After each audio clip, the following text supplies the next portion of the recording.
que é uma felicidade muito grande poder presenciar esse momento aqui. Eu fico feliz em ver essa igreja crescendo, grande, cheinha assim, a igreja ficando gordinha. É muito bom, muito bom. Fico feliz por isso. E, irmãos, nessa nossa jornada de fé, jornada na presença de Deus, uma coisa que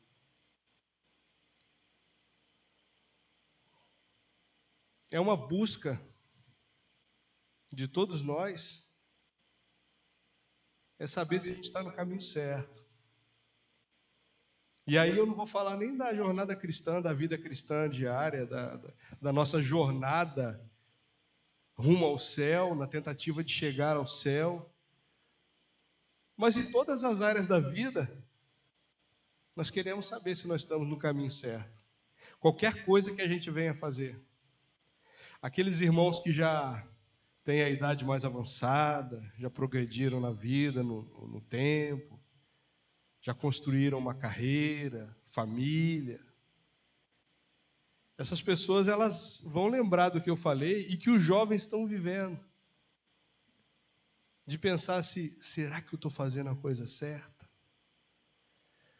Jovens, às vezes, que estão na faculdade e quando chega, eu conheci gente assim, faltando 6 meses para se formar, larga a faculdade porque descobre que não era o que eles queriam fazer. Passam 3 anos e 6 meses numa faculdade e quando chega no finalzinho, larga tudo.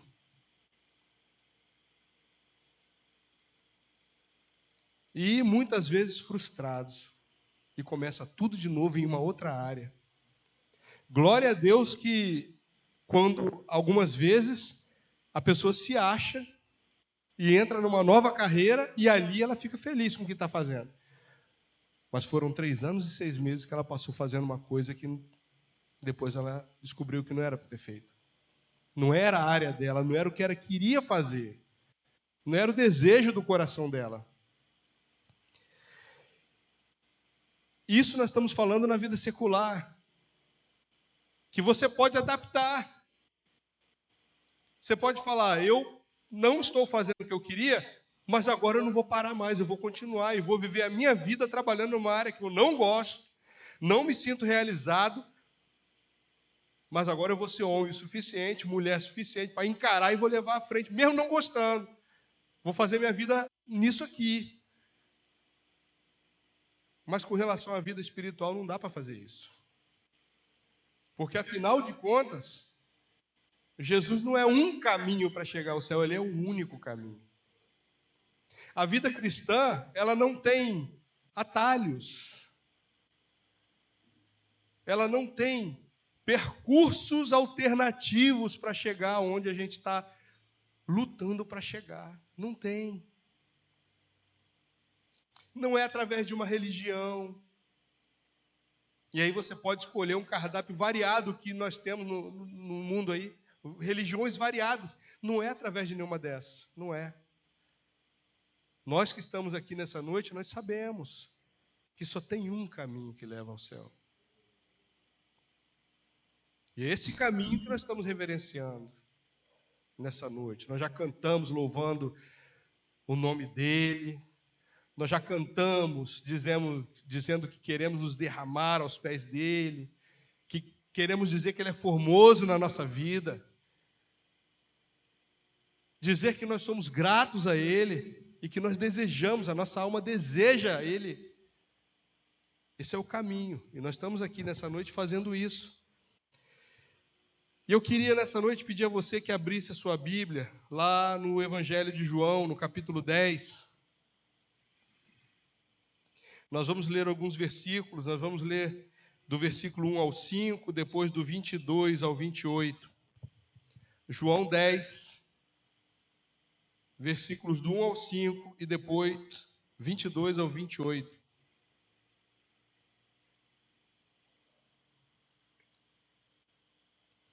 A Rebeca já projetou aqui.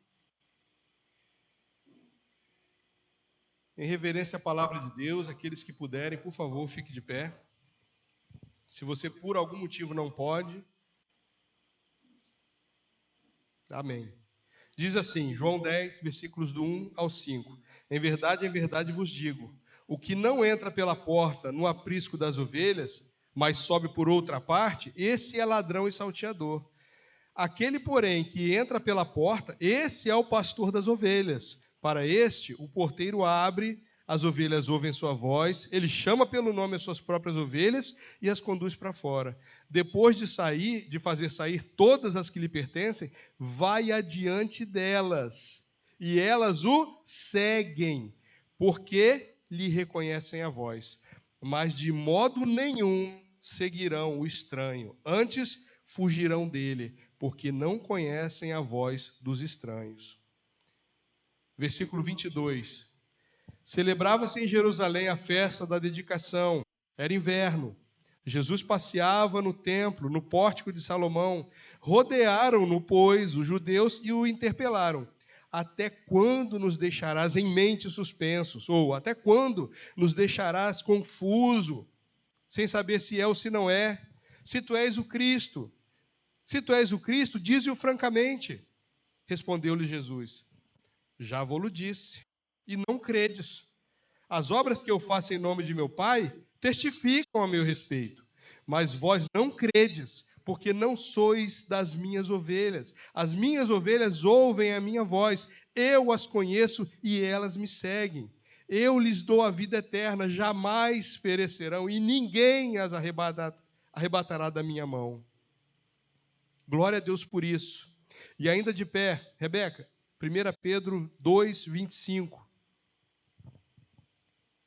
1 Pedro 2, 25, que diz assim, porque estáveis desgarrados como ovelhas, agora, porém, vos convertestes ao pastor e bispo da vossa alma. Amém. Pai, nós queremos te louvar, nós queremos te agradecer, nós queremos, Deus, dizer muito obrigado, Senhor, porque nós temos ouvido a tua voz e nós sabemos que é o Senhor que fala conosco. Nós sabemos, ó Deus, que o Senhor tem nos guiado, nós sabemos que o Senhor tem nos instruído, nós sabemos que o Senhor tem nos feito novas criaturas, porque outrora andávamos desgarrados, Pai. Mas agora o Senhor nos converteu, aquele que é o pastor e bispo da nossa alma, através do sacrifício do teu Filho, Jesus. Nós entramos, Senhor, diante da tua presença. Te agradecemos pela justificação, Senhor, pela santificação diária que o Senhor nos concede, pelo Teu Espírito que tem falado conosco, nos conduzido, nos advertido, nos admoestado e nos corrigido, Pai. Nós te agradecemos. Senhor, agora nós queremos abrir a nossa alma diante da Tua presença, Senhor, e dizer, Deus, nós não sabemos o caminho que devemos seguir se Tu não nos guiares. E te pedimos, Pai, te pedimos, Senhor, nos guia, porque nós queremos fazer a Tua vontade aqui nessa terra, da maneira como o Senhor projetou para nós. E te pedimos, Deus, cura, Senhor, os nossos ouvidos. Pai, cura os nossos ouvidos. Cura o nosso coração, Senhor, para que nós possamos, Deus, obedecer e não resistir à Tua voz, Pai. Abençoa a Tua igreja, Pai. Que ao ouvir dessa palavra, Senhor, cada um de nós aqui, Senhor, possamos nos converter a Ti, Senhor. Te agradecemos pela Tua palavra, Senhor. Te pedimos, Espírito Santo, nos ajuda, para a glória do Teu nome. Amém. A igreja pode sentar. Irmãos, diante disso que nós temos ouvido, nós entendemos uma coisa. Tem um Deus que tem cuidado de nós. Tem um Deus que tem zelo pela nossa alma. Tem um Deus que deseja ardentemente nos levar para o céu, para morar junto com Ele. E para isso Ele nos proporcionou o resgate, que é o seu próprio Filho. E diante disso, irmãos, Nós que somos seres humanos aqui nessa terra, sabemos que mesmo quando nós estamos vivendo nossas vidas da maneira como nós entendemos que deveríamos viver, mesmo assim, de vez em quando, pode ser que a dúvida nos assalte. Ou não foi assim com Elias? Ou não foi assim com Jeremias? Ou não foi assim com Jonas? Ou não foi assim com Pedro e os apóstolos? Ou não foi assim? Foi assim. E é assim conosco. Se somos sinceros com Deus, todos nós aqui temos a chance agora de admitir. Tem hora que se eu pudesse, eu faria tudo do meu jeito. E se eu tivesse o poder de mudar a minha história, eu faria do jeito que eu acho que é certo e dispensaria o tempo de Deus. Se nós formos honestos, tem hora que a gente pensa assim. Porque o processo às vezes é doloroso. O processo às vezes, nós que somos seres temporais e finitos, esperar dói. Cansa. E às vezes até nos faz ficar desesperados, irmãos. Se nós formos honestos, nós vamos dizer que tudo isso que eu falei agora é verdade. Então, nessa noite, eu gostaria de pensar aqui com os irmãos algo que é a grande interrogação da humanidade: como saber a vontade de Deus? Como saber a vontade de Deus, principalmente nesse contexto em que o mundo agora passa, que agora vive, de muita dificuldade, de morte da fé, de perda da ortodoxia bíblica, de mistura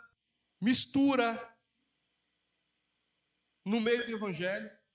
Na semana passada, a irmã Inês trouxe aqui um hino que falava sobre o verdadeiro evangelho. Sobre o verdadeiro evangelho.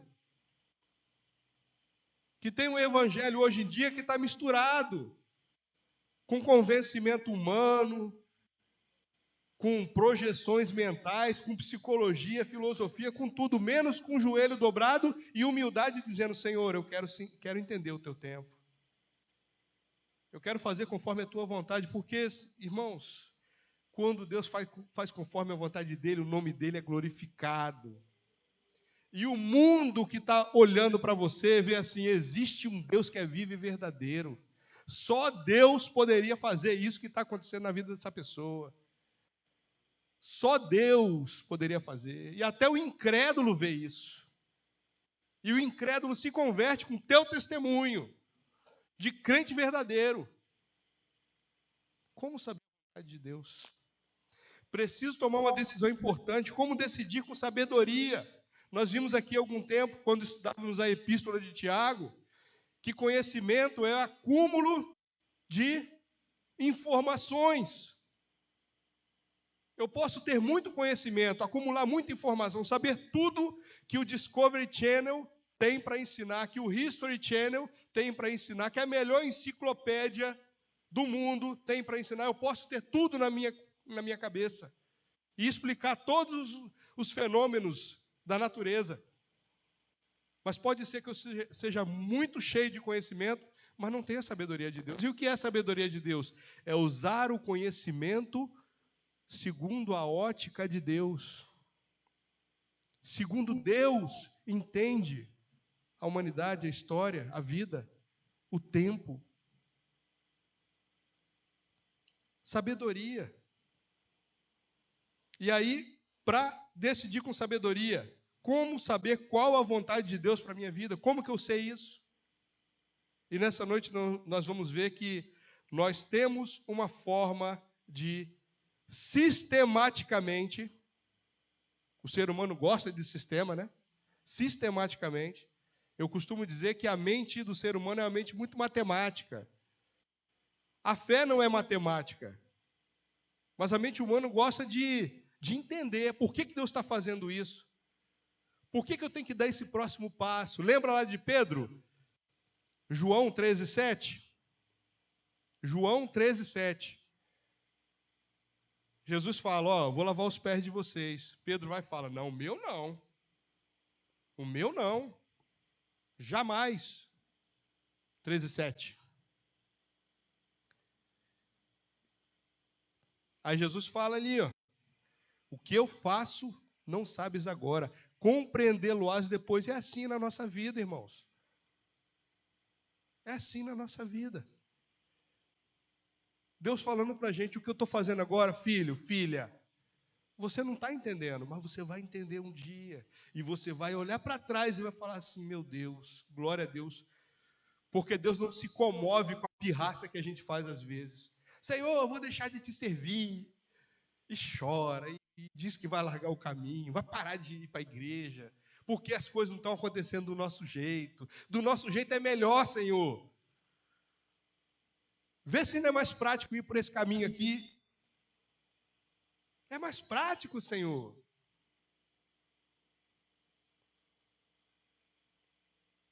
E Deus fala, do meu jeito, você vai crescer. Do meu jeito, você vai me conhecer. Do meu jeito, você vai aprender a exercer o meu poder nessa terra. A depender da minha graça, que supera todo e qualquer sofrimento, toda e qualquer dificuldade, toda e qualquer porta fechada. Minha graça te faz aguardar o meu agir para que a porta se abra. E aí a gente tem que entender uma coisa. Primeira coisa que eu tenho que fazer, primeiro passo, entender a vontade de Deus e a minha vontade. Qual é a vontade de Deus e a minha vontade? Até onde vai a de Deus e até onde começa a minha. Eu preciso entender isso. Eu preciso entender isso. Confiar tão plenamente em Deus a ponto de acreditar que a vontade dele é melhor do que a minha vontade. Entender isso. A vontade dele é melhor. E se você não consegue entender, começa a se convencer disso. Senhor, eu não consigo crer, mas eu sei que o Senhor é Deus, o Senhor tem toda a resposta. Então eu vou aguardar.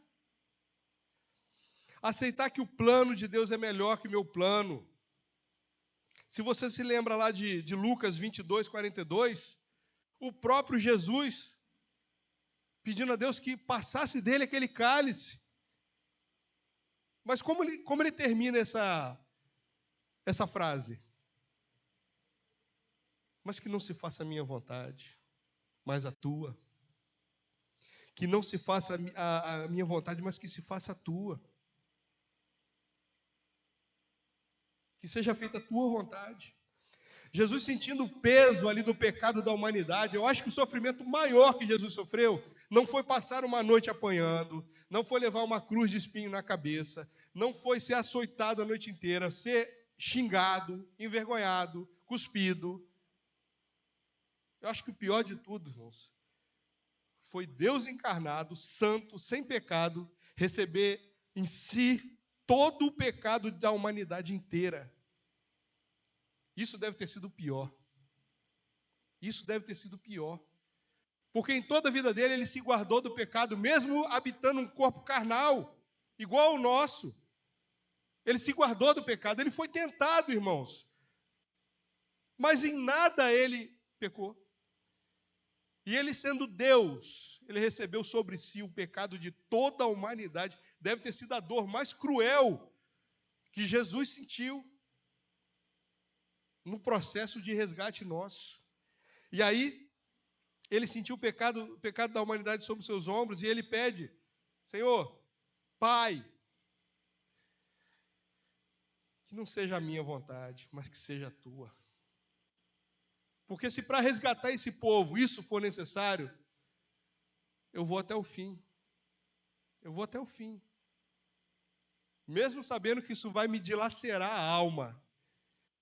Vai me destruir ao pior ponto que eu poderia ser destruído. Mas eu vou até o fim.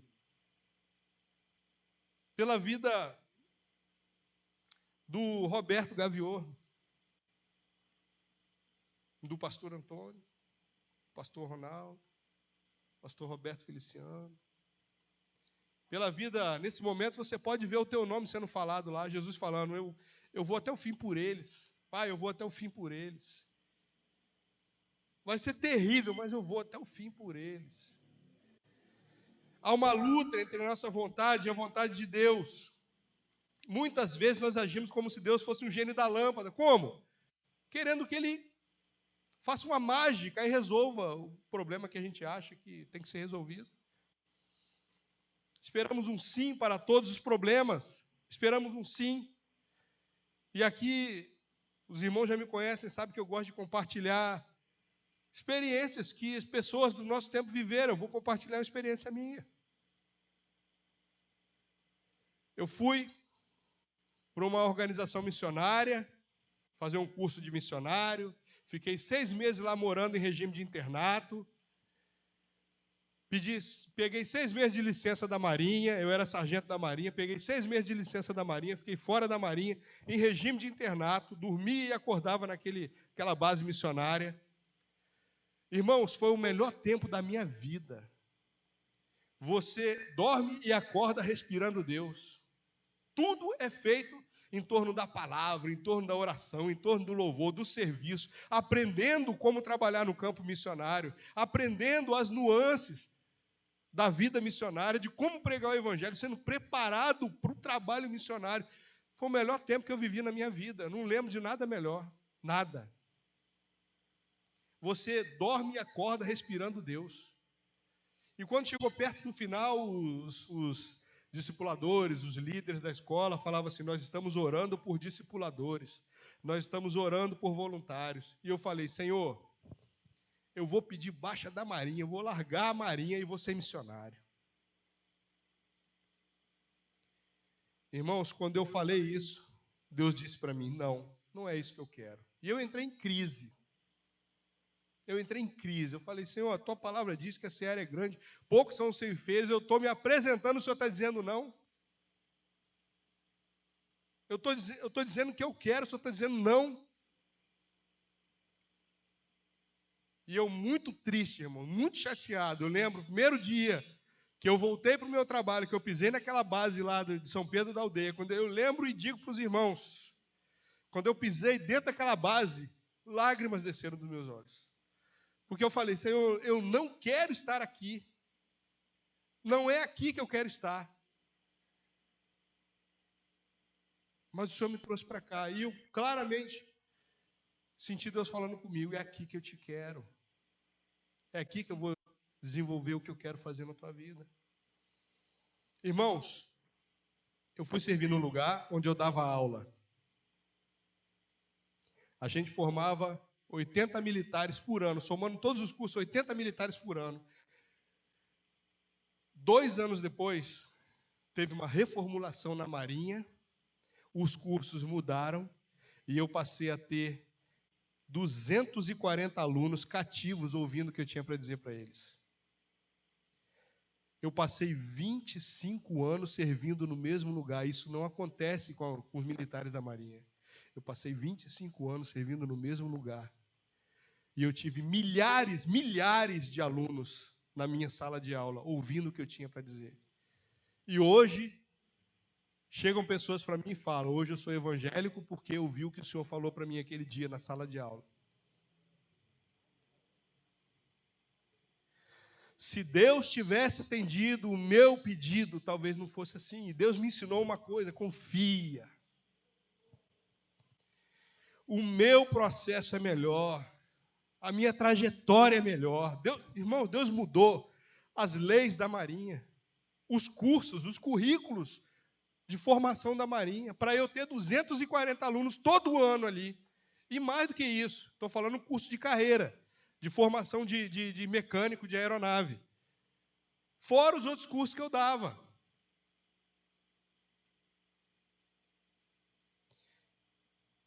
Deus me fez ser missionário através do ofício que Ele me deu, porque eu estive na Marinha, hoje eu sou aposentado, porque Deus me colocou lá dentro. Eu não tinha capacidade de entrar na Marinha. Deus me fez entrar ali. Então, glória a Deus, tudo é para a glória dele. Segundo passo, primeiro passo, entender a vontade de Deus e a minha vontade. Segundo passo, oração. Alguns dizem: eu não tenho vontade de orar, e como eu não sou hipócrita, então eu não oro. Eu não estou com vontade, eu não oro. Quero orar, não vou orar. E aí eu digo para você, principalmente para os jovens, invista tempo com Deus. Não é gaste tempo, não.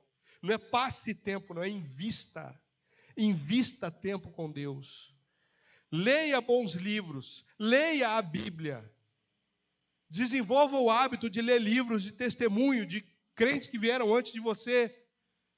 Ah, mas tem que ler só a Bíblia. Não, irmão. Lê livro de testemunho de gente que veio antes de você. Eu estou dando aula no seminário lá, aula de História das Missões. Irmãos, que maravilha é você saber o que Deus fez na vida de homens e mulheres tão errados e pecadores como eu.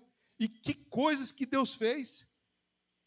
Semana passada eu dei aula sobre Adoniran Judson. Quem gosta de missões conhece esse nome, Adoniran Judson. O homem foi ser missionário na Birmânia. Quando ele falou para William Carey, o pai das missões modernas, que ele ia para a Birmânia, William Carey falou, não faça isso, você vai morrer. E Adoniran Judson falou, a minha vida é para servir a Deus. Se eu morrer, estou fazendo no serviço dele. E quando ele chegou na Birmânia, os últimos missionários que estavam na Birmânia, estavam fugindo da Birmânia. Porque era um lugar terrível. Adoniran Judson chegou lá, começou a fazer um trabalho, não dava resultado, passou 6 anos para a primeira pessoa se converter, 6 anos para a primeira pessoa falar, eu quero servir esse Deus. Eu quero conhecer esse Deus. E batizou o primeiro com 6 anos. E o tempo todo que ele passou ali, a vida dele correndo risco. Ele e a esposa dele pegavam febre, 3 a 4 febres por ano. Uma febre estranha que ninguém sabia. A medicina antigamente, no século XVIII, aconteceu isso. Irmãos, Adoniran Judson perdeu 2 esposas, 9 filhos, quase morreu várias vezes, entrou em depressão profunda, cavou uma sepultura, sentou do lado esperando a morte, porque ele falou, chega um momento da vida de Adoniran Judson que ele fala assim, não é possível. Lembra que eu falei no início, que às vezes até os grandes homens de Deus têm dúvida? Adoniran Judson sentou do lado da sepultura que ele abriu e falou assim, não é possível, eu devo ter feito alguma coisa errada, eu devo ter começado a ser missionário querendo fama, deve ter sido isso, esse deve ter sido o meu pecado, eu não quis ser missionário pela obra, pelas almas, pelas vidas, para levar a gente para o céu, eu quis ser missionário pela fama, só pode ter sido isso, meu erro foi esse, e nunca foi. Adoniran Judson, ele amava as almas mais do que a vida dele. Amava levar gente a Jesus. Mas naquele momento ele entrou em depressão e achou que ele estava em pecado. E ele falou, não, o pecado só pode ter sido um. Eu querer ser missionário para ficar famoso no mundo. E não era. Irmãos,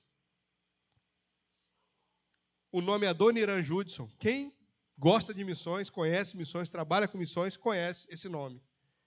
Ele marcou a história do evangelho no mundo. Ele marcou. Então, oração. O que Adoniran Judson fez sempre? Ele era um homem de oração. Alguns dizem, eu não quero orar. E eu disse, principalmente os jovens, passe tempo, invista tempo orando, lendo a Bíblia, lendo bons livros. E aí eu digo para você, que nessa hora que você não quiser orar, você chega na presença de Deus e fala assim, olha Senhor, hoje eu não estou nem um pouco afim de orar, não quero orar. Ultimamente estou achando que o Senhor não liga a mínima para a minha vida, então a minha oração é essa, não quero orar, Senhor. E aí eu digo para você, você acabou de orar. E Deus vai ver a sinceridade da tua alma em dizer o seguinte, Senhor, eu não consigo mais te sentir, não consigo mais sentir a tua presença, eu não consigo mais sentir nada. Mas eu quero, Senhor. Então eu digo para o Senhor, eu não quero orar porque eu não estou sentindo nada. Mas eu estou dizendo para o Senhor, eu não estou sentindo vontade de orar. Isso é uma oração. Você confessou para Deus que você precisa de ajuda e Ele vai te ajudar. que 1 Pedro 5,7 diz? Tem até uma música do grupo Logos, lançando sobre Deus a nossa ansiedade, pois Ele tem cuidado de nós. 1 Pedro 5,7, lançando sobre Ele toda a nossa ansiedade, porque Ele tem cuidado de nós. Irmãos, que palavras maravilhosas. Lance sobre Deus toda a tua ansiedade. Por quê, irmão? Porque Ele tem cuidado de você. Ele vê a sua vida nos íntimos detalhes que você talvez não tenha coragem de verbalizar. Ele vê, e Ele cuida, e Ele quer transformar. Nós precisamos entender o seguinte: Deus é o ombro amigo no qual nós podemos desabafar. Deus é aquele onde você pode chorar aos pés. E algumas pessoas complicam muito esse negócio de se relacionar com Deus. Oração é o quê? É conversar com Deus. E fé? O que é fé? Confiar em Deus. O que é confiança, irmãos? Confiança é você colocar a sua vida em algo que está fora do seu controle. Ontem nós estávamos lá em casa assistindo os paraquedistas saltarem. Passava um avião, os paraquedistas pulavam, a gente ficava olhando assim, aí você via uma pedra caindo com a velocidade de uma pedra. Aquele pontinho preto, igual uma pedra mesmo, caindo, uma velocidade incrível. De repente, o paraquedas abria, a velocidade diminuía, e aí você via a pessoa curtindo a paisagem. Paraquedas parecia que não ia cair mais, a pessoa ficava aproveitando o máximo do vento ali. Aí eu falava, gente, é o melhor exemplo de fé. Você se projetar num ambiente onde você sabe o seguinte: eu estou potencialmente a caminho da morte, mas eu creio que alguma coisa vai acontecer e eu vou chegar no chão tendo visto uma paisagem que ninguém lá embaixo viu até agora.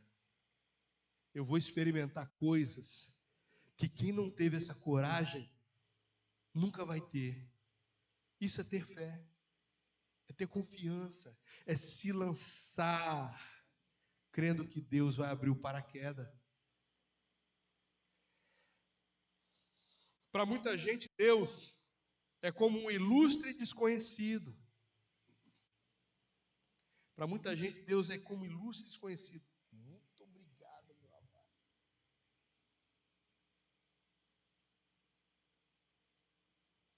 Para muita gente, Deus é como um ilustre desconhecido.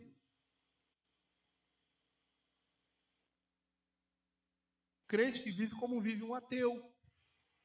E aí eu vou falar para os irmãos aí. Irmãos, comecemos a orar. Por isso também. Por quê, pastor? Por isso também. Isso o quê? Tem muita gente vivendo hoje dentro de igreja, que não acredita em Deus. Fala de Deus, fala em Deus, mas não acredita que oração é ouvida por Deus, que Deus atende orações, não acredita. Não acredita que Deus ainda hoje faz milagres, não acredita que Ele possa ir para o céu um dia. E nós temos que começar a orar por essas pessoas. Pedir a Deus que avive essas pessoas que estão mortas dentro da igreja. Comunhão. O que é comunhão? É isso que nós estamos fazendo aqui agora. Estamos todos juntos, numa mesma unidade, numa mesma fé, buscando a mesma coisa, querendo a mesma coisa. E aí, quando você tem comunhão com Deus, o que você está fazendo? Você está junto com Ele, querendo ser participante da grande obra que Ele tem feito aqui nessa terra. Você tem comunhão com Ele, você está na mesma sintonia do Espírito dEle. Então nós temos que crer que Deus atende a nossa oração e que através do poder dEle nós seremos participantes da obra que Ele tem a fazer aqui. Terceiro passo, estudar a palavra de Deus. Você quer conhecer a vontade de Deus? Quer conhecer a vontade de Deus? Como é que a gente conhece a vontade de Deus? Assistindo filmes gospel? na Netflix, ouvindo o que a mais nova modinha do mundo gospel tem para nos ensinar? É isso? Você só conhece a Deus através do testamento de Deus. Qual é o testamento de Deus? A palavra dele. É onde ele deixou toda a herança dele para você. Ele fez um documento dizendo: tudo que eu tenho, tudo que eu sou, eu faço, tudo que eu fiz e tudo que eu quero fazer, eu deixo escrito aqui para o meu filho usufruir. Ele só tem que conhecer. Conhecer a palavra de Deus. Conhecer a palavra de Deus é a melhor maneira de você saber a vontade dele. Por quê? Porque se você conhece a vontade dele, até orar errado, você deixa de orar. Tem algumas orações clássicas, né? Senhor, me dá a sabedoria de Salomão, a força de Sansão. Quando a Bíblia diz que ninguém teve ou terá a força que teve Sansão. Ninguém teve ou terá a sabedoria que teve Salomão, porque a Bíblia diz que ele foi o homem mais sábio da terra. Existe o mais sábio além do mais sábio? Não. O mais sábio é o grau superlativo. Pessoal que é bom de português aí, grau superlativo, absoluto. Tem algo acima do grau superlativo absoluto? Não. Nada acima.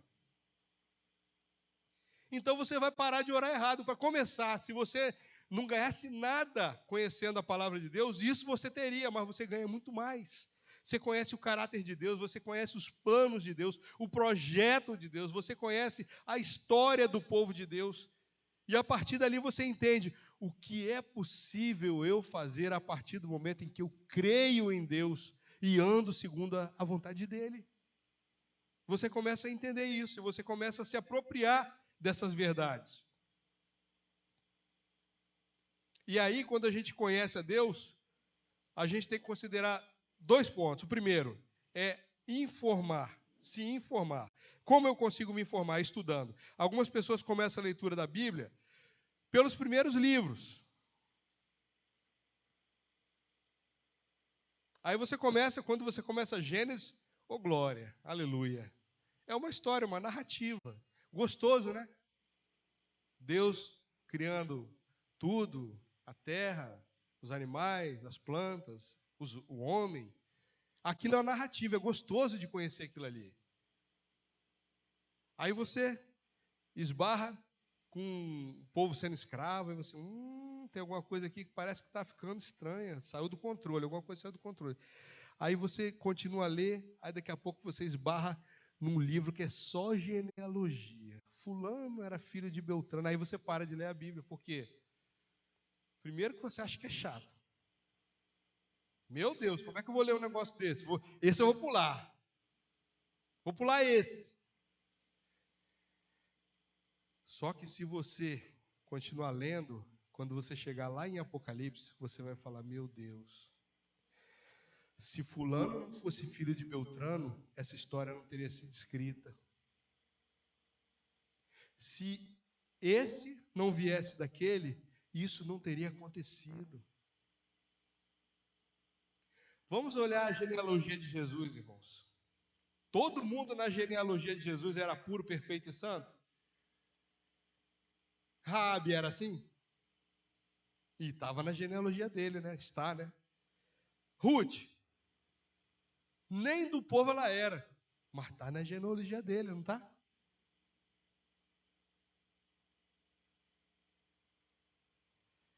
Aí você começa a ver, primeira coisa, eu preciso me informar, conhecer a palavra de Deus. Conhecer a palavra de Deus. E aí você entende que se Deus usou uma porção de gente que eram os improváveis, Ele pode me usar também.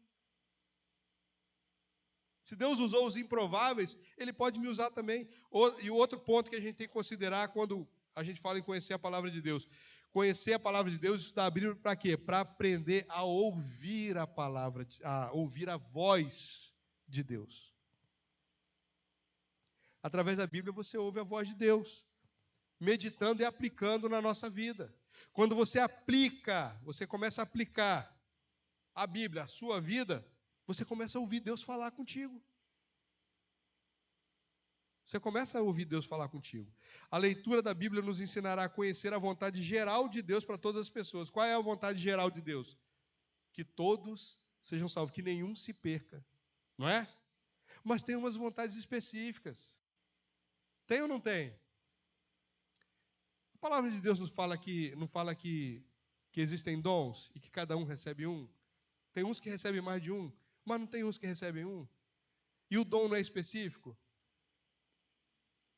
Pastor Antônio é enfermeiro, né, pastor? É um ministério, cuidar de vidas. Ali, enquanto ele está cuidando de vidas, ele fala da palavra, ele ora. É mais do que uma profissão, é um ministério. Pastor Roberto, na função dele lá, ele fala, ele testemunha. Eu dei um exemplo aqui agora da minha vida. Eu fui professor de milhares de alunos, eu falei para muitos deles. E eu recebi o testemunho. Hoje eu sou crente, tá? E sou crente porque naquele dia da aula lá, você roubou o tempo da aula e falou de Jesus. Então é um ministério, gente, é um ministério. O que você faz? A gente falou aqui na semana retrasada, se eu não me engano. Você fazer o que você faz no seu cotidiano, fazendo como se fosse para Deus. Porque Deus vai usar o seu trabalho, o seu ofício, o seu dia a dia, o seu relacionamento com o seu vizinho. Deus vai usar isso para alcançar pessoas. Então a gente tem que entender que a vontade específica de Deus, a vontade geral já está revelada. Deus quer salvar todos. Nos deu o Espírito Santo para que nós tivéssemos o quê? Poder. O Espírito Santo faz com que homens mortais, miseráveis, consigam ser santos, santificados e ter poder. Pedro, encerrado lá no cenáculo, orando com aqueles 500 irmãos, o Espírito Santo desce sobre eles como língua de fogo. O que acontece logo em seguida com Pedro? Ele vai para fora e começa a falar. A mesma mensagem que fez com que Jesus fosse pregado na cruz, que ele era o Filho de Deus, e que eles fossem perseguidos. Pedro foi confrontado, e se ele dissesse, não, eu estava com Jesus mesmo, talvez ele tivesse sido crucificado junto. E por medo ele falou, não, nunca conheci esse cidadão aí. Não, esse tal de Jesus, nunca vi. Não, você está doido. Não. Mas depois, quando o Espírito Santo enche todo mundo, todos eles ficam corajosos. Poder de Deus, o Espírito Santo. Então você conhece isso. Você conhece isso como? Através da palavra que revela a vontade específica de Deus. A palavra de Deus vai te convertendo ao que Deus quer fazer na tua vida. O que está revelado não precisa mais ser revelado. Então nós devemos ler a Bíblia para quê? Para ter o quê? Sabedoria. Entender como Deus faz as coisas, de que maneira Deus quer usar a gente, de que maneira Deus quer fazer com a gente. Tiago 1,5 fala o quê? Se alguém tem falta de sabedoria, faça o quê? Peça a Deus, que a todos dá liberalmente, e não lance em rosto. E vai acontecer o quê com essa pessoa? Ser-lhe-á dada. Tiago 1,5. Provérbios 3,13. Bem-aventurado o homem que acha a sabedoria, o homem que adquire o conhecimento. Deus promete entrar em contato conosco quando a gente faz isso. Salmo 32:8.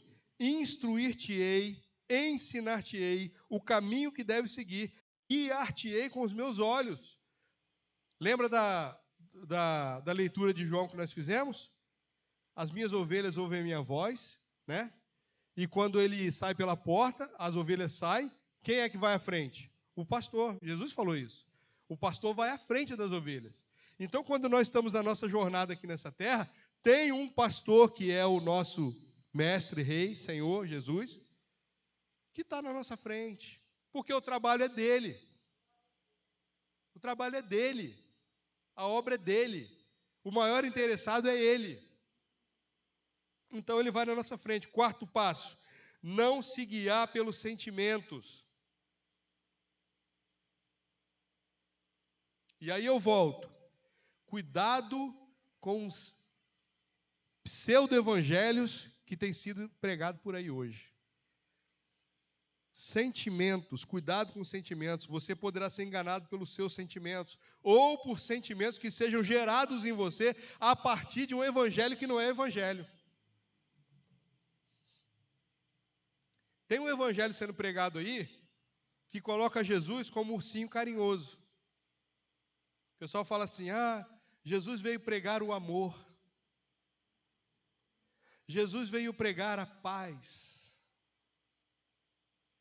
O pessoal que não é cristão, que não conhece a Bíblia, fala assim: Jesus foi um grande homem que veio fazer a paz na humanidade, veio trazer a harmonia. E Jesus fala: eu não vim trazer a paz, eu vim trazer a espada.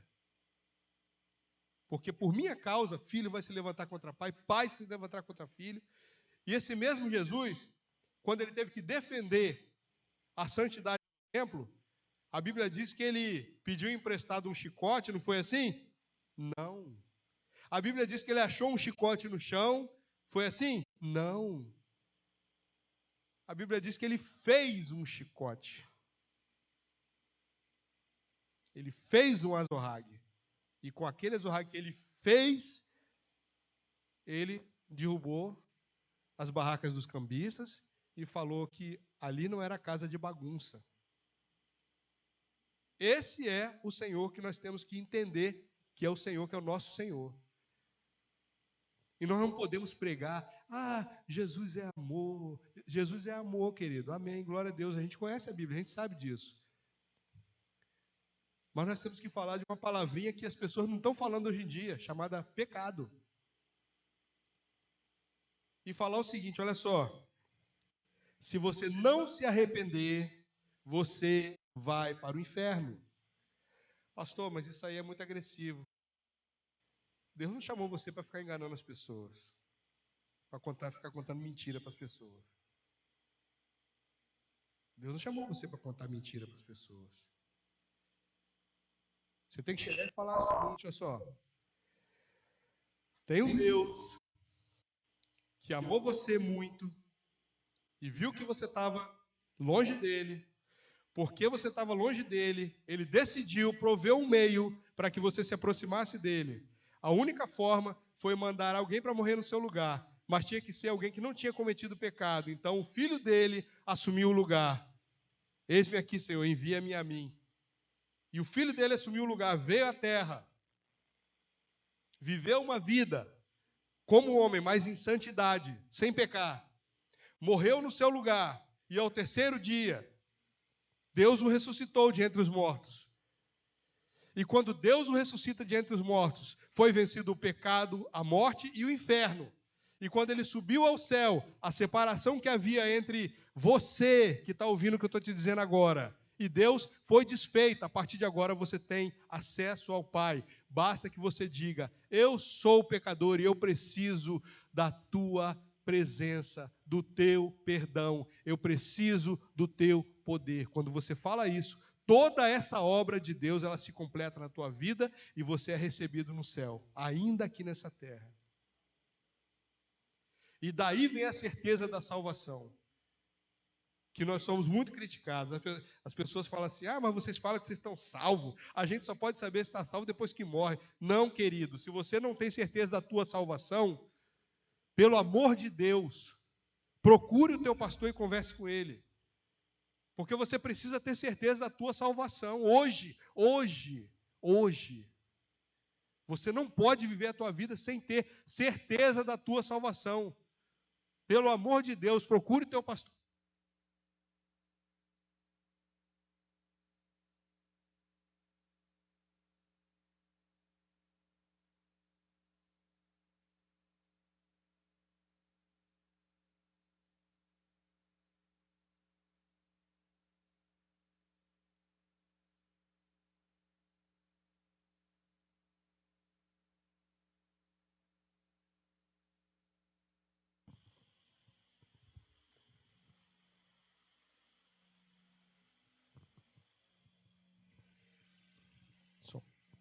Quinto passo: ouça os conselheiros de Deus. Nós precisamos de ajuda. Nós precisamos de apoio, nós precisamos de pessoas que estão ao nosso lado, ao nosso redor. Às vezes, você vai dar um passo errado na tua vida, e Deus pode usar até alguém que nem crente é, para te alertar de um passo errado que você vai dar. Deus pode usar o teu pai, Deus pode usar a tua mãe, Deus pode usar uma figura de autoridade sobre a tua vida, que pode ser o teu pastor, pode ser alguém que Deus colocou para te apoiar, para te ajudar. Provérbios 11:14 diz o seguinte: na multidão dos conselheiros há segurança. Provérbios 11:14. Na multidão dos conselheiros há segurança. Esses nossos conselheiros podem ser pai, familiares, amigos. E a gente conhece essa história. Como que a gente conhece essa história? Lembra de Moisés? Moisés estava lá julgando o povo. Êxodo 18, versículo 17. Jetro, seu sogro, fala para ele: não é bom o que fazes, logo desfalecerás. Ouça a minha voz e eu te aconselharei. Jetro.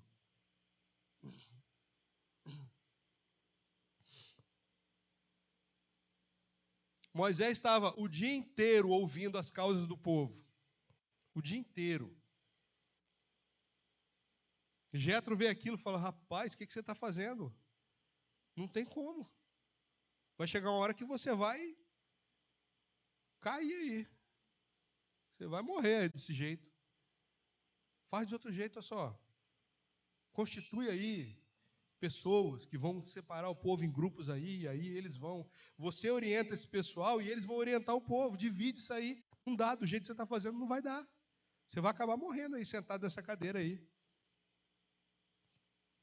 E ele que era Moisés, que falava com Deus boca a boca, o que ele fez? Ouviu Jetro. E Jetro foi usado por Deus para orientar Moisés. Foi ou não foi? Foi. Foi orientado por Deus. Ele ouviu o conselho. E a partir daí as coisas foram muito melhores. Através desse exemplo e de outros,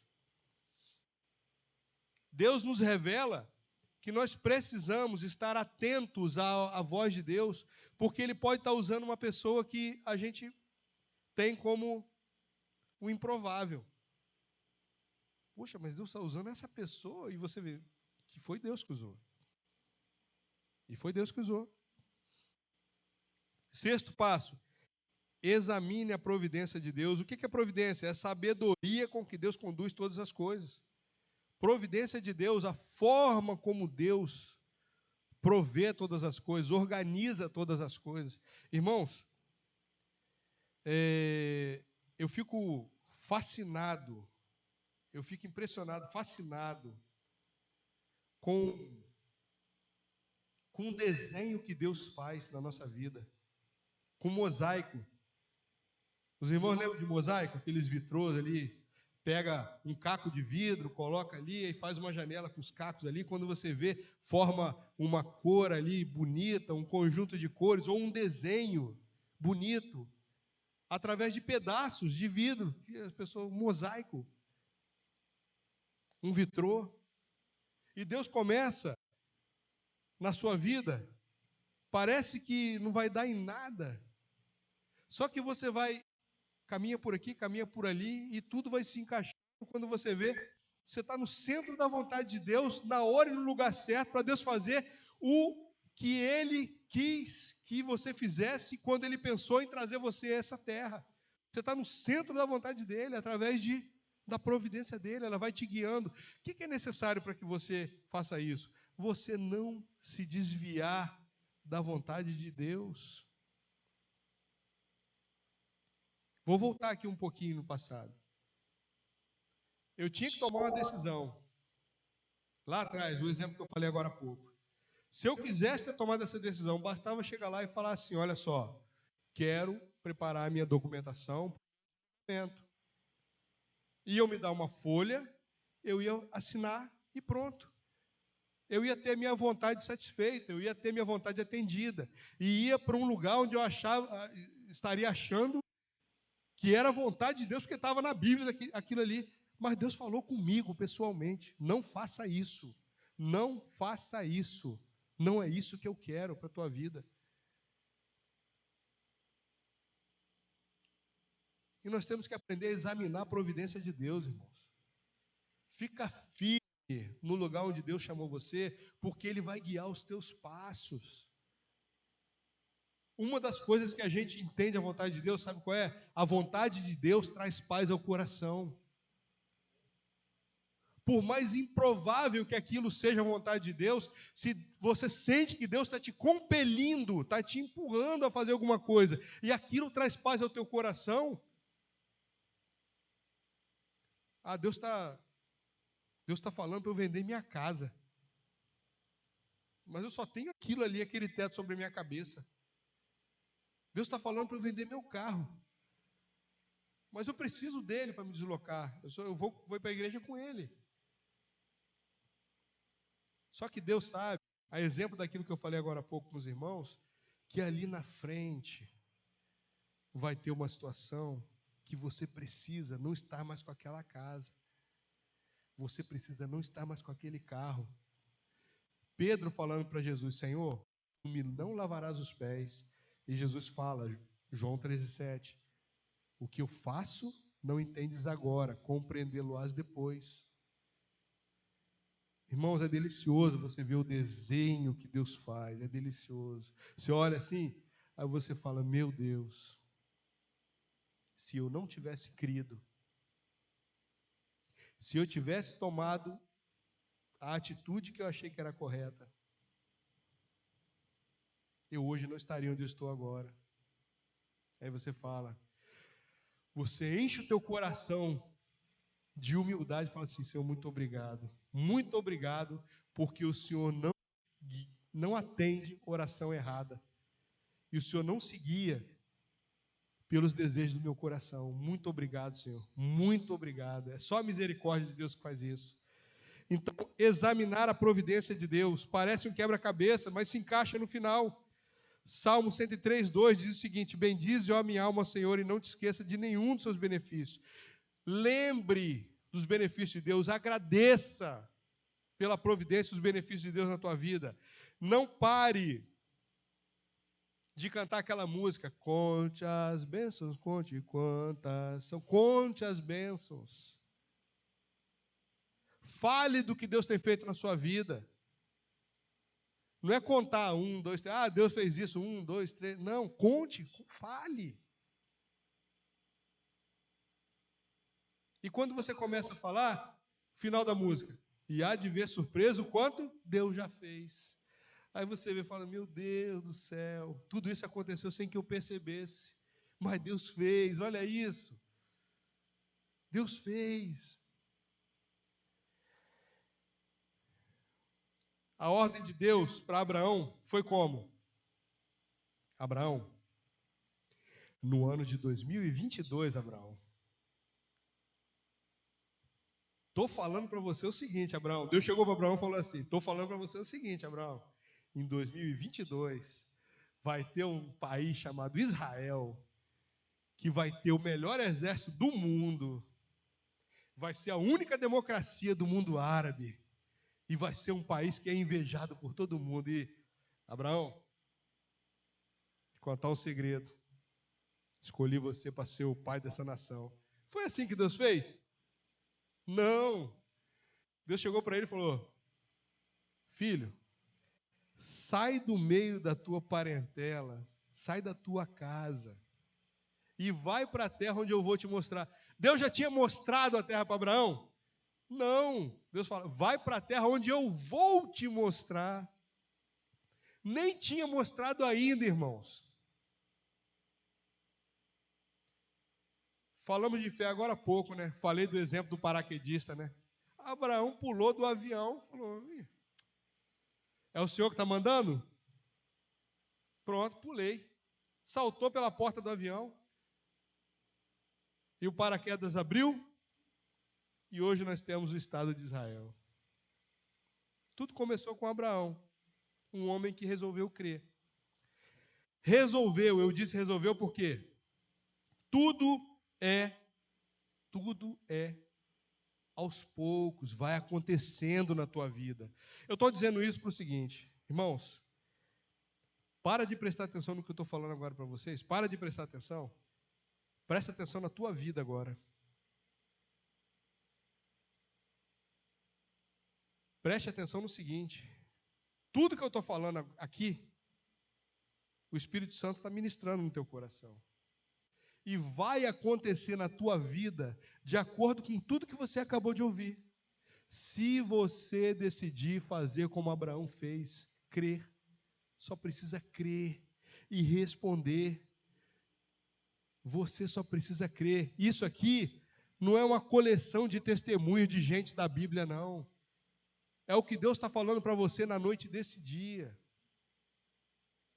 Dizendo para você o seguinte: eu fiz, eu faço e eu farei. Na tua vida não será diferente. Escute essa voz que está falando agora, porque não é a voz do pastor Roberto Gaviorno, não. Essa voz que está falando agora é a voz do Espírito Santo falando para você o seguinte: aqueles que têm fé, veem as obras que eu quero fazer. Aqueles que decidem andar em fé, aqueles que decidem ouvir a minha voz, verão as grandes obras que eu farei através da vida de cada um que decidir fazer o que eu digo. A ordem de Deus não foi do fim para o começo, foi por etapas e partindo de um princípio. Deus não vai revelar para você como vai ser o final. O legal é o seguinte: que você vai caminhando e você vai aprendendo, você vai andando, vai conhecendo Deus, você vai conhecendo Deus e vai desenvolvendo fé, vai ficando forte. Daqui a pouco, meus irmãos, vocês vão ser a potência que Deus planejou que vocês fossem. Não interessa a idade. Tem hora que eu paro para pensar e eu confesso para os irmãos, tem hora que eu falo assim: Senhor, eu estou com 54 anos, vou fazer 55. Deus, me deixa quietinho, parado no cantinho ali, indo para a igreja, prego de vez em quando, canto hino de vez em quando. Daqui a pouco Jesus volta e tal, e eu vou para o céu, glória a Deus. Mas Deus fala o seguinte: eu não chamei ninguém para isso. Não interessa a tua idade. Não interessa o que você acha que o tempo fez com você. Interessa que tem um Deus que supera toda e qualquer limitação que você acha que você possa ter. Ele vai usar você de acordo com a vontade dele, não com a pouca fé que a tua limitação faz você ter. Então creia que Deus vai fazer. Creia que Deus vai fazer. Nós chegamos até aqui, no sexto passo, que é confiar na providência, entender. Vimos como Abraão acreditou. Vimos que foi assim também com o povo de Israel, quando eles tiveram que sair do Egito. Isso é uma regra para aqueles que creem no que Deus fala. Agora que nós já temos base para tomar uma decisão, que nós passamos pelos 6 passos, que é, primeiro, colocar de lado a nossa própria vontade, orar, estudar a palavra de Deus, não dar ouvidos à voz do nosso sentimento, nos aconselharmos com pessoas que nós entendemos que foi Deus que colocou no nosso caminho e entender a providência de Deus. Agora que nós fizemos esses 6 passos, chega o final com o 7º. Qual é o 7º?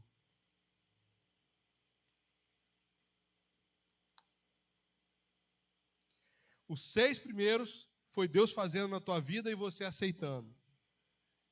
E o último é com você. Tome uma decisão. Tome uma decisão.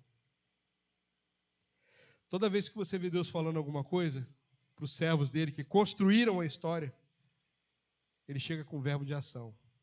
Sempre no imperativo. Sai do meio da tua parentela. Vai para Nínive, prega a palavra, anuncia a esse povo, proclama a minha vontade, diga ao povo que eu trarei juízo sobre eles. Todas as vezes é um imperativo. Ah, mas pastor, a gente não tem como, quando Deus fala no imperativo a gente não tem como. E como foi com Jonas? Foi Ele negou ou não negou? Não vou fazer, não vou. Esse povo aí eu conheço, eles são terríveis. Esse povo aí, ele vai chegar depois lá no meu povo lá e vão escravizar. Eu quero mais é que eles morram todos. Que eles morram. Traga mesmo juízo, Senhor. Traga ontem, porque hoje já demorou. Eu vou anunciar salvação para esse povo. Nada, eu vou para outro lugar. Vou tomar outro navio. Ah, para ir para Nínive, vou para outro lugar, bem longe. Bem longe. Mas Deus chegou e falou, não. Tu vai fazer a minha vontade. E foi.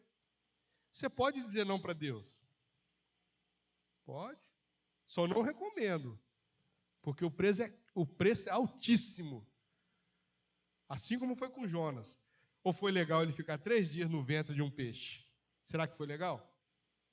Eu não gostaria. Nem por 10 minutos.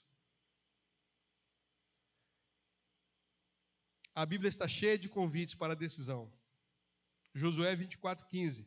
Escolhei hoje a quem servais. Elias, em 1 Reis 18:21, disse ao povo: até quando cocheareis entre dois pensamentos? Se o Senhor é Deus, seguiu. Se Baal é Deus, seguiu. Tome uma decisão. Tome uma decisão. Convide Deus para continuar no comando da sua vida. Peça a Ele para não deixar você se afastar do plano dele para a sua vida. Conhecer a vontade de Deus só não basta, pessoal. Conhecer a vontade de Deus não basta. Você pode ser mestre em Bíblia, doutor em Antigo e Novo Testamento, pode saber a Bíblia em hebraico, pode corrigir os maiores eruditos aqui, dizendo que o hebraico original não diz isso, pode corrigir todo mundo aqui. Mas se você não tomar uma decisão por Deus e andar segundo a vontade dele, você não é ninguém. Você é aquele baú de ouro, cheio de ouro, que quando o planeta Terra acabar, você vai continuar enterrado debaixo da terra, não serve para nada. Cheio de conteúdo, precioso, mas não serve para nada. Não serviu para nada. Não teve utilidade alguma. Para finalizar, Salmo 37:5. Salmo 37:5 para fechar.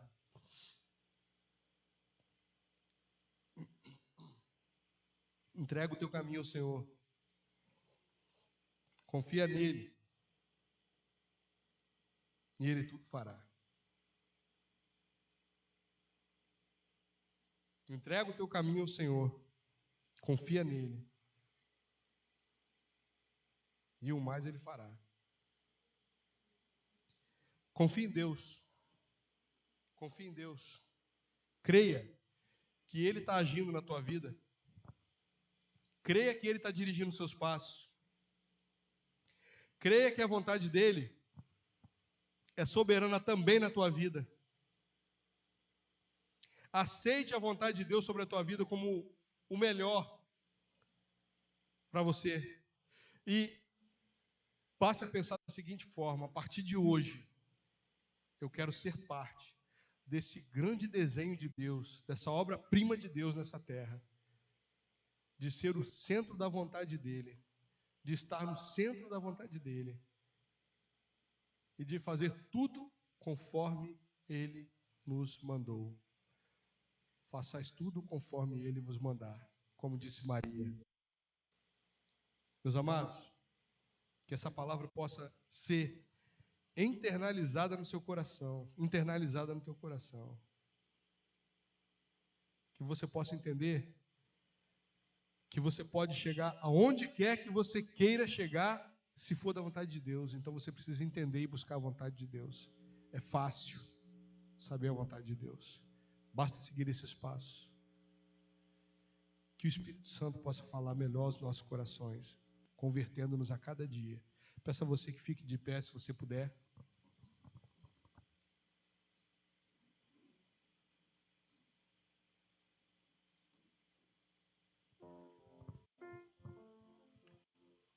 Se você puder, fique de pé, feche seus olhos. Lembre agora que Deus tem uma vontade que é soberana e é perfeita. É perfeita. Essa palavra perfeita,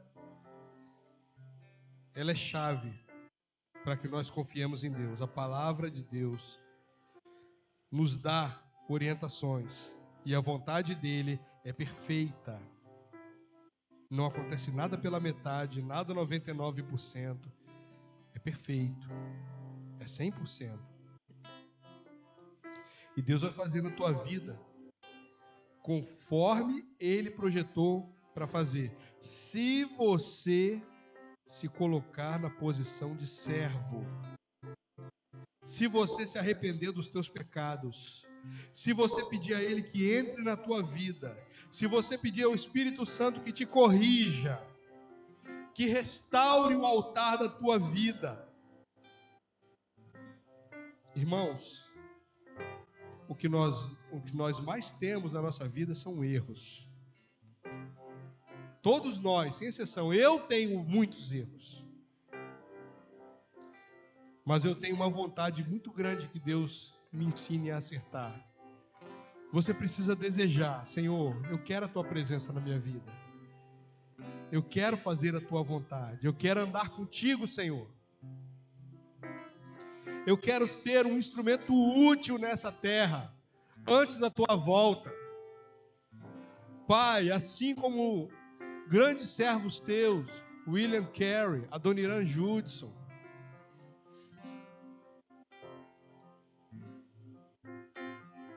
grandes homens e mulheres de Deus, Fanny Butler,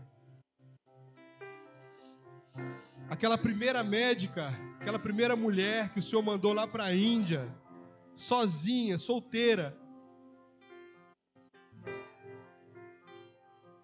e que pregou para milhares de pessoas, e milhares de pessoas vieram aos teus pés por causa do ministério dela.